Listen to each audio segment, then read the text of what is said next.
7 सालों के बाद ये रिश्ता क्या कहलाता है में अरमान को याद आया है कि अभीरा उसकी है।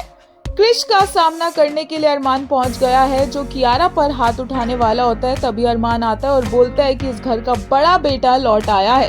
क्रिश को देख एक के बाद एक थप्पड़ लगाता है और बोलता है कि तू छोटी बहन पर हाथ उठाएगा, दादी सा और माँ को दुख देगा, मेरी अभीरा की इंसल्ट करेगा। और क्रिश को यहाँ सबक सिखाते सिखाते वो फूफा साहब पर भी हाथ उठाने से पीछे नहीं हटता है। क्रिश को धमकी देकर अरमान पहुंच गया है अभीरा के घर पर, जहां पर अभीरा का दुपट्टा सीधा अरमान के चेहरे पर जाता है और अभीरा अरमान को देखकर दरवाजा उसके मुंह पर बंद कर देती है। बाद में जब सब देखते हैं कि अरमान आया है तो दादी सा अरमान को चले जाने के लिए बोलती है। विद्या अरमान की तरफ भाग के जा रही होती है क्योंकि उसकी आंखें ऑलरेडी इतनी ज्यादा खराब हो चुकी है, वो इमोशनल होती है। दादी से उसे रोकती है पर अभीरा कहती है कि मैं एक माँ को एक बेटे से अलग नहीं करना चाहूंगी और अरमान आते ही विद्या के पैरों में पड़ जाता है, उनसे माफी मांगता है, उन्हें गले लगाता है। बहुत इमोशनल सीन होता है लेकिन दादी से और अभीरा को इससे कोई फर्क नहीं पड़ता।